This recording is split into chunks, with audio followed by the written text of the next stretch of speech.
"The dam will not survive the hour," Henry said. Rain struck the windows of Alderwick Castle while servants carried silver, portraits, and locked trunks towards the waiting carriages.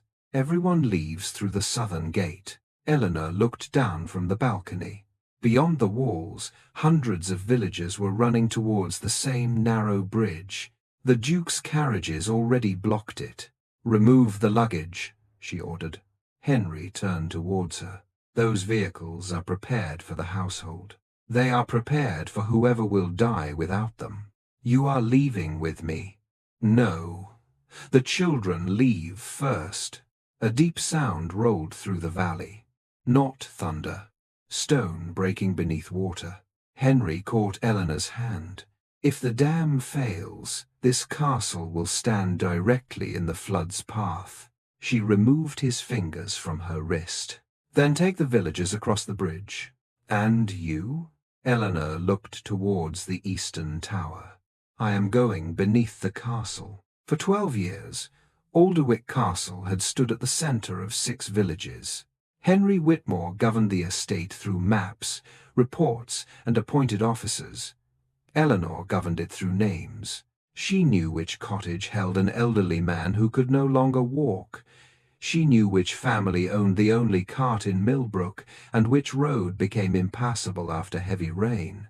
She knew which children suffered from fever, which widows stored grain for winter, and which farm had horses strong enough to pull a loaded wagon through mud. Henry had never considered her work insignificant, but he considered it safe. He admired Eleanor when she organized food, medicine, and shelter from within the castle.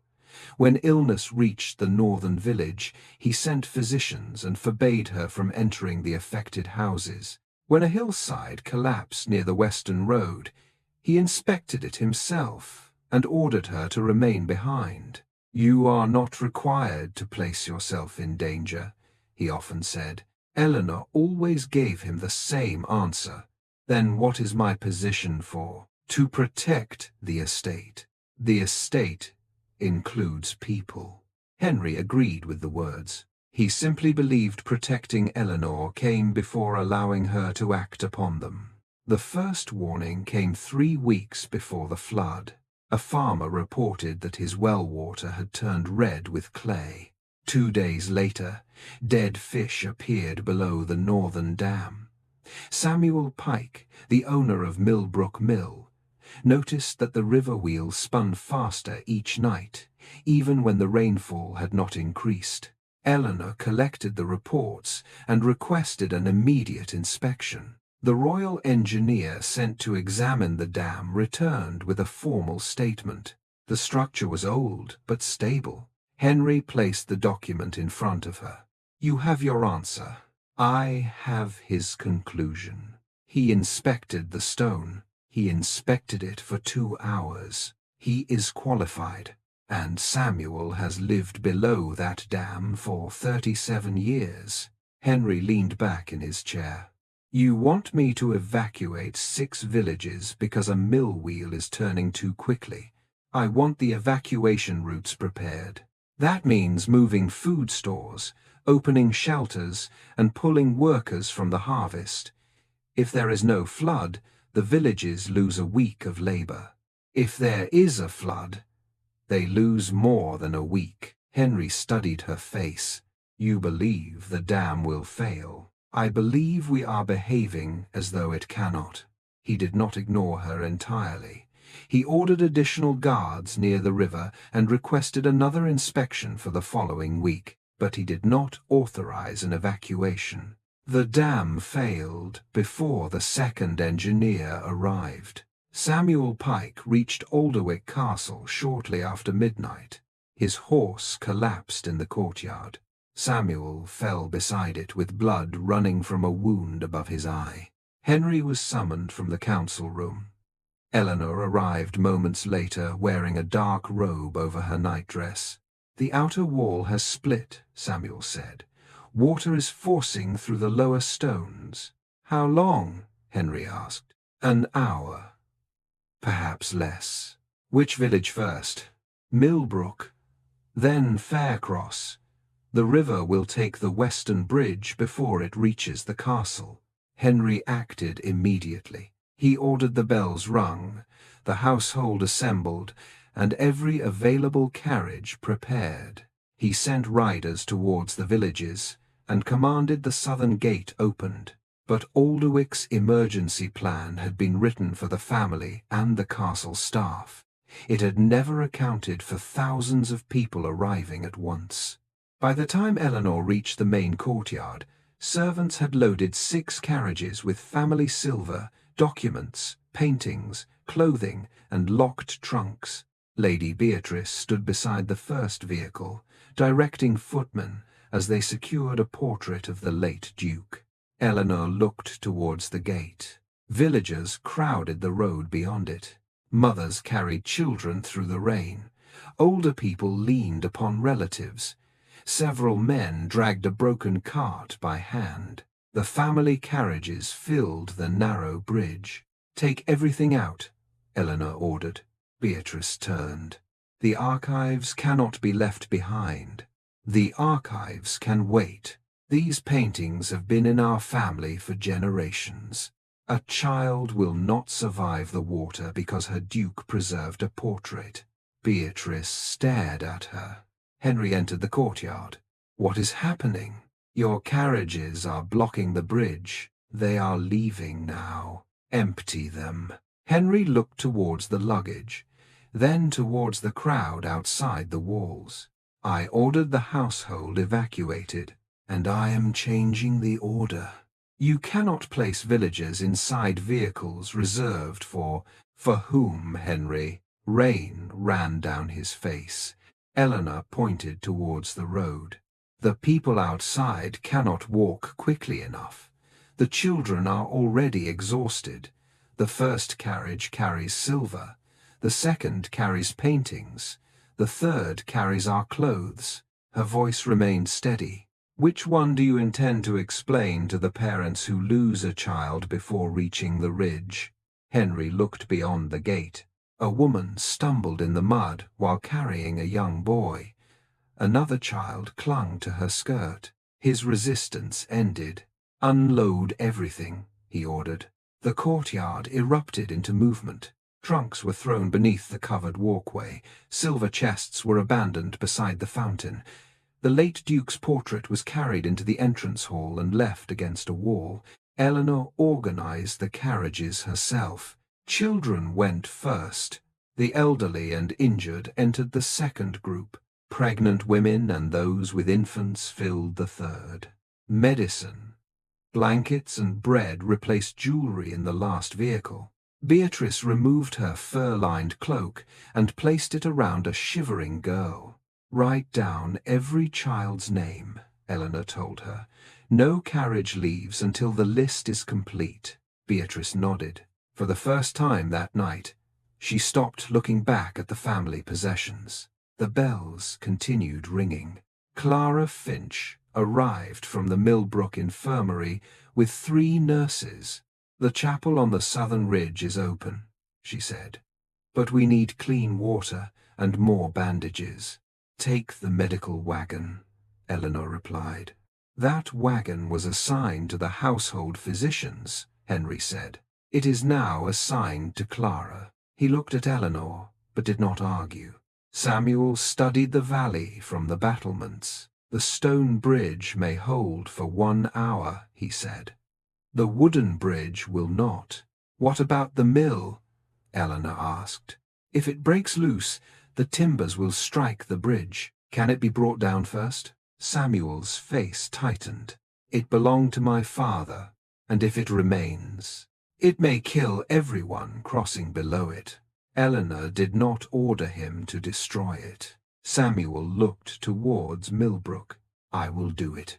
Henry placed a horse at his disposal. Samuel rode back into the storm to tear down the property his family had built, so the wreckage could not become a weapon in the flood. The first carriages began crossing the bridge.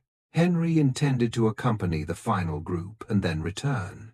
Eleanor stood inside the southern gate beside Thomas Reed, the estate's aging construction manager. Thomas carried a rolled sheet of cracked parchment. "What is that?"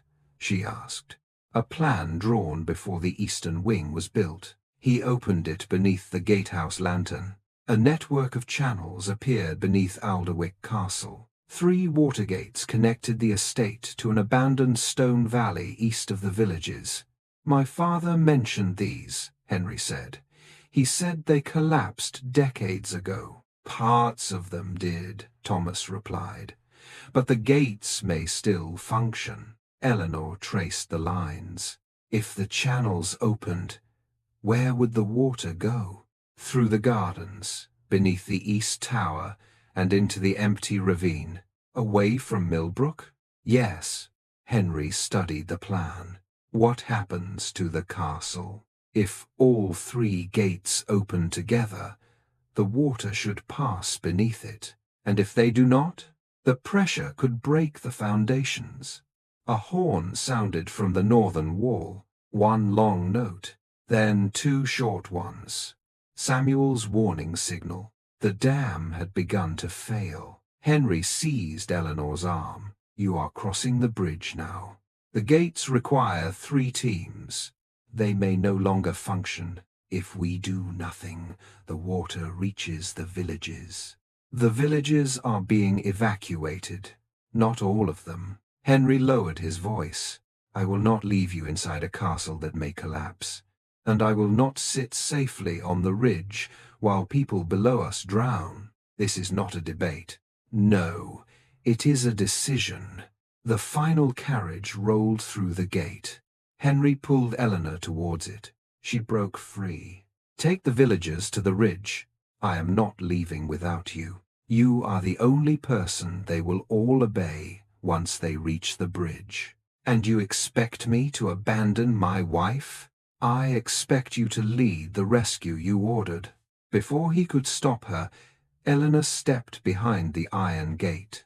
Thomas and 4 estate workers followed. She signaled the guards. The heavy doors began to close. Henry moved forwards. "Eleanor." She stood on the other side as the gap narrowed. "Take them to the ridge. You cannot lead a rescue while standing here arguing with me." The gates met between them. The lock dropped into place. Henry struck the iron with both hands. "Open this gate." Eleanor remained behind it. "When the bridge is clear, come back if it still stands. You may be dead before then. So may everyone below us." Another cracking sound rolled through the valley. This time the ground shook. Henry stared through the narrow opening in the gate. Eleanor did not look away. Finally, he turned and ran towards the bridge.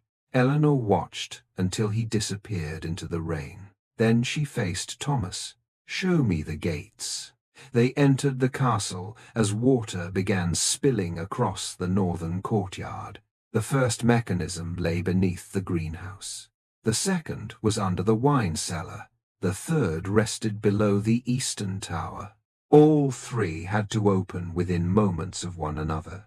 Thomas divided the remaining workers. He would take the cellar with 2 men. Eleanor would go to the greenhouse. The eastern mechanism required someone strong enough to turn an iron wheel that had not moved in 60 years. "His Grace could manage it," Thomas said. "He is outside the walls." "Then we pray one of us is strong enough." They carried ropes, axes, lamps, and handbells into the lower passages. The tunnels smelled of rust, soil, and stagnant water. At the first junction, Eleanor stopped. A low roar traveled through the stones. The flood was no longer approaching. It had reached the castle grounds. Henry led the last villagers across the stone bridge.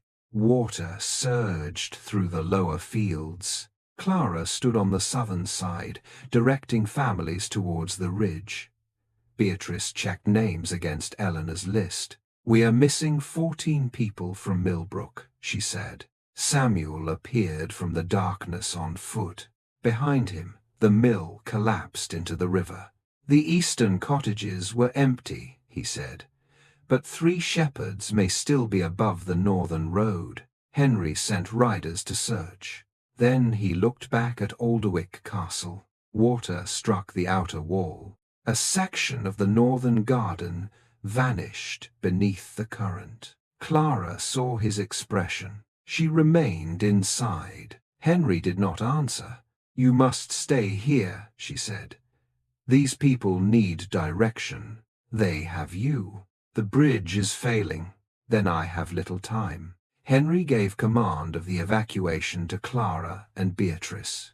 He took a coil of rope and rode back towards the castle. The center of the stone bridge cracked beneath his horse. Henry jumped from the saddle before the animal fell. He crossed the remaining distance on foot as water rose around his boots. The southern gate was locked. He climbed the gatehouse wall using the drainage chains, dropped into the courtyard and ran towards the eastern wing.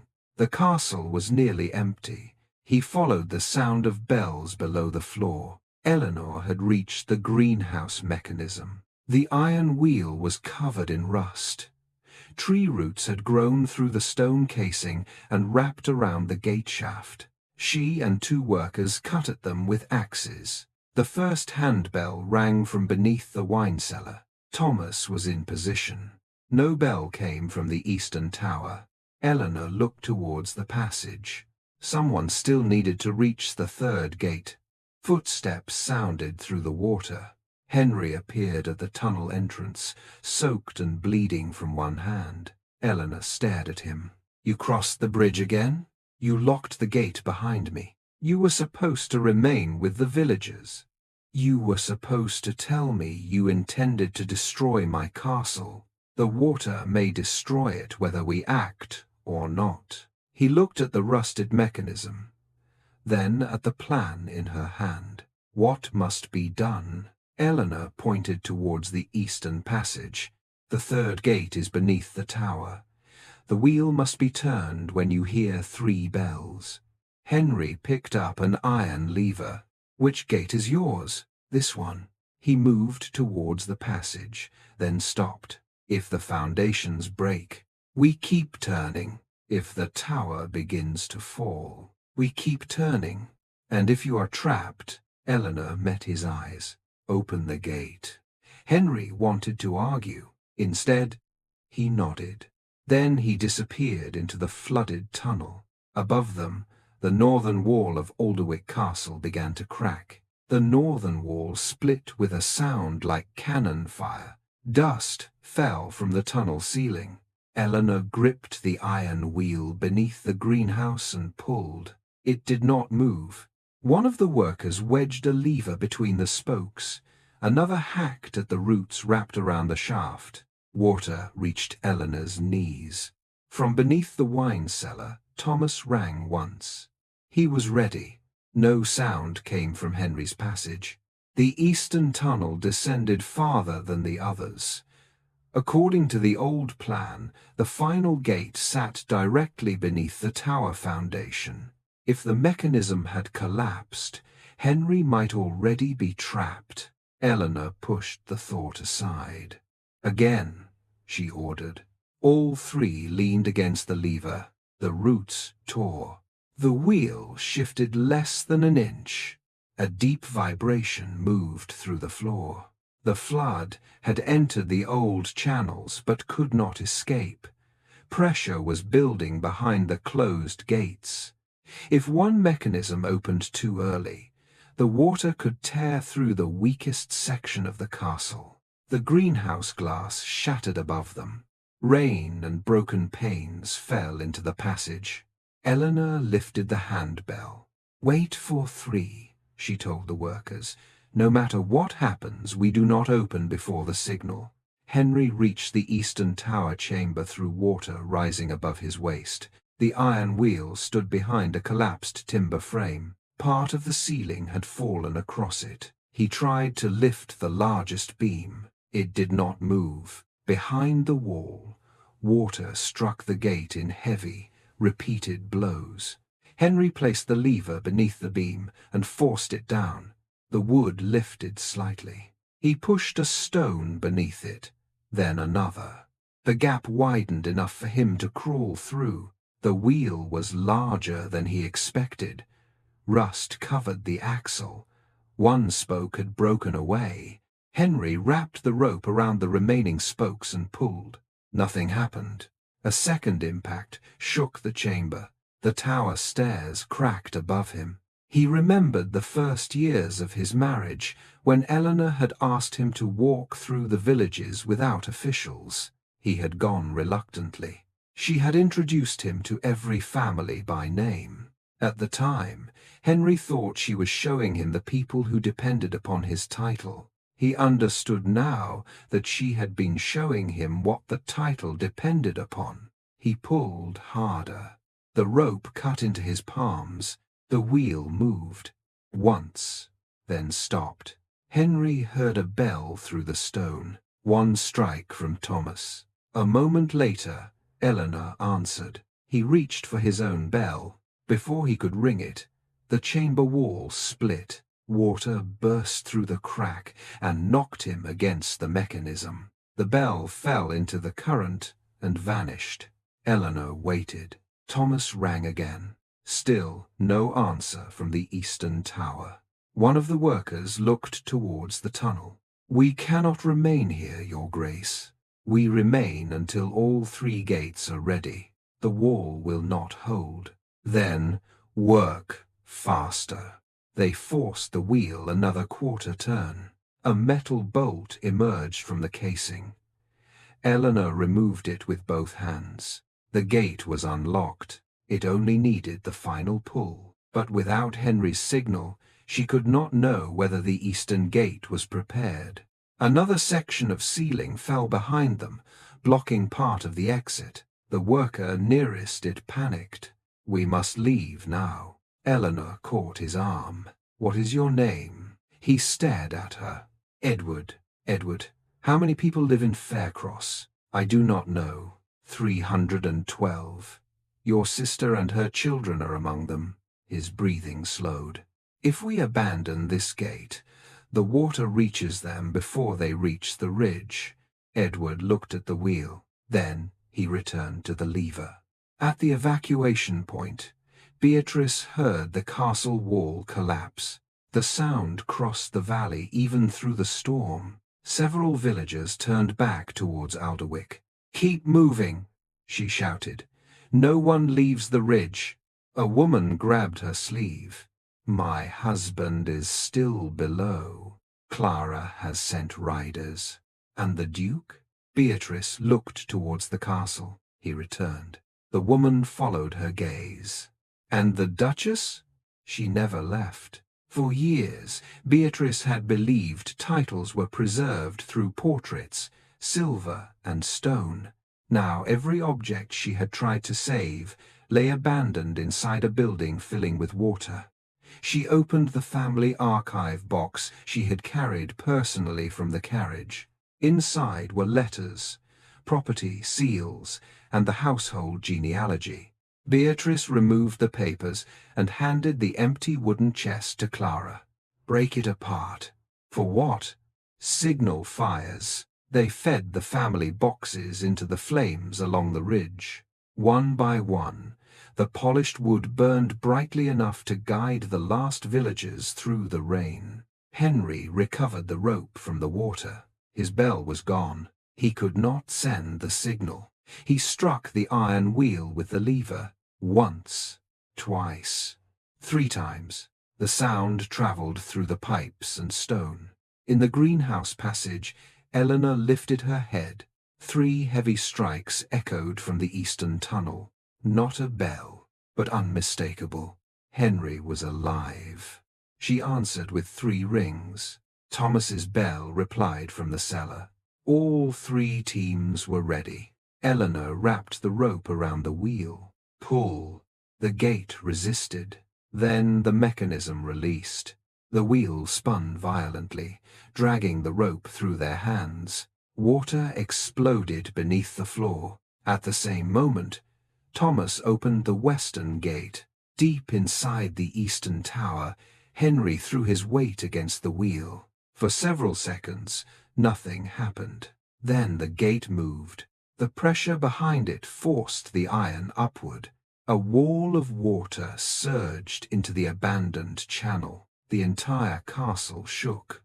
The old flood system had been designed to sacrifice the eastern grounds. Water burst through the greenhouse floor, tore away the garden walls and rushed towards the ravine. The first channel held. The second cracked but remained open. The third passed directly beneath the eastern tower. Henry heard the foundations breaking above him. He turned to run. The timber supporting the chamber collapsed across the passage. A beam struck his shoulder and forced him to the ground. The tower began to lean.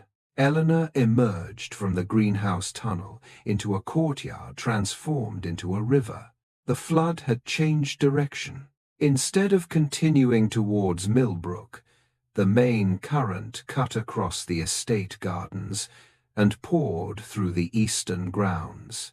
The plan was working. Then the tower shifted. Stone fell from its upper wall. Eleanor looked towards the eastern entrance. Henry had not returned. "Get to the southern wall," she told the workers. She tied a rope around her waist and entered the flooded passage alone. Edward seized the other end. "If the tower falls, pull only when I signal." The water inside the tunnel moved faster now that the gate was open. Eleanor used the wall brackets to drag herself forward. She found Henry beneath the fallen beam. His shoulder was trapped. Water reached his chest. "You should not be here," he said. "You crossed a broken bridge to tell me that. The tower is coming down." "Then stop wasting time." She examined the beam. It was too heavy to lift by hand. The gate rope passed through a pulley above them. Eleanor cut it from the locking hook and looped it around the timber. "What are you doing?" "The mechanism has enough tension to lift it. It will not hold. It only needs to hold for a few seconds. If the rope breaks, the gate may close. Then move quickly." Eleanor pulled the release lever. The gate mechanism tightened. The rope lifted the beam several inches. Henry dragged his injured shoulder free. The rope began to split. "Go," Eleanor ordered. He caught her around the waist and pulled her towards the passage. Behind them, the rope snapped. The beam crashed down. The eastern gate remained open, but the tower foundation gave way. Henry and Eleanor reached the courtyard as the upper structure collapsed into the flood channel. Stone struck the water with enough force to knock them both from their feet. Edward and the workers pulled the rope attached to Eleanor, dragging them towards the southern wall. The eastern tower disappeared into the current. Dawn revealed what the night had taken. The eastern wing of Alderwick Castle was gone. The main garden had become a broad channel filled with stone, branches, and mud. The wine cellar had flooded. 2 reception rooms had collapsed. The family portraits lay beneath brown water, but Millbrook still stood. So did Faircross. The flood damaged dozens of houses, yet the redirected current had spared the village centres. Only 3 people were missing by sunrise. All 3 were found alive on the roof of a shepherd's shelter. Samuel Pike's mill was destroyed. He stood beside its broken foundation and watched the river pass through the gap where his family's building had once stood. Henry approached him. "The estate will rebuild it." Samuel looked towards the ruined castle. "With what money?" Henry followed his gaze. "Whatever remains." Samuel nodded once. It was not gratitude. It was acceptance that the Duke finally understood what must be rebuilt first. Henry addressed the villagers 2 days later from the steps of the temporary infirmary. His left arm was bound against his chest. Eleanor stood beside Clara, not beside him. "Our emergency plan failed before the dam did," Henry said. The crowd became quiet. It gave priority to the household, its possessions and its carriages. It assumed the people of Alderwick would wait while the castle escaped first. He looked towards Eleanor. "The Duchess warned me that the dam might fail. I delayed because I feared the cost of acting unnecessarily." He did not excuse himself by mentioning the royal engineer. "The cost of delay belonged to all of you. The authority to delay belonged to me." Henry announced that the estate's remaining funds would first restore homes, bridges, the infirmary, and Samuel's mill. The castle would wait. No one applauded immediately. Then an elderly farmer removed his hat. Others followed. It was not forgiveness, but it was the beginning of trust rebuilt through action rather than title. Alderwick changed after the flood. 2 evacuation bridges replaced the single narrow crossing. Food stores were moved to higher ground. Each village received its own rescue wagon, boats, and warning bell. Clara led a permanent emergency council that included farmers, nurses, mill workers, and village representatives. The old flood channels were repaired and inspected every season. Henry ordered the household rules rewritten. During an emergency, no family carriage, servant, or possession would receive priority over the villages. The Eastern Tower was never rebuilt. Its broken foundation remained beside the new water channel. Visitors occasionally called it a scar upon the estate. Eleanor called it evidence. Months later, she stood in the open space where the ballroom had once been. The surviving floor now formed a terrace overlooking the valley. New roofs covered the cottages below. Workers were completing the final section of Samuel's rebuilt mill. Henry approached, carrying a piece of stone from the old southern gate. "My father believed these walls proved our family was permanent," he said. Eleanor looked across the villages. "Walls are not permanent." "No. Then what is?" "The people who choose to return and rebuild." He placed the stone on the terrace. "I thought protecting you meant taking the decision from you. You nearly carried me onto that carriage." "I would have, if the gate had remained open." Eleanor looked at him. "And now I know love does not give me authority over your courage." He did not ask whether she had forgiven him. He held out his hand. Below them, the new warning bells rang for their first scheduled test. One village answered. Then another. 6 bells crossed the valley, each controlled by the people who lived beneath it. Eleanor placed her hand in Henry's. Not because he had saved her, not because she had obeyed him, but because when the castle began to fall, he returned and asked which gate was his. Together they watched the villages answer.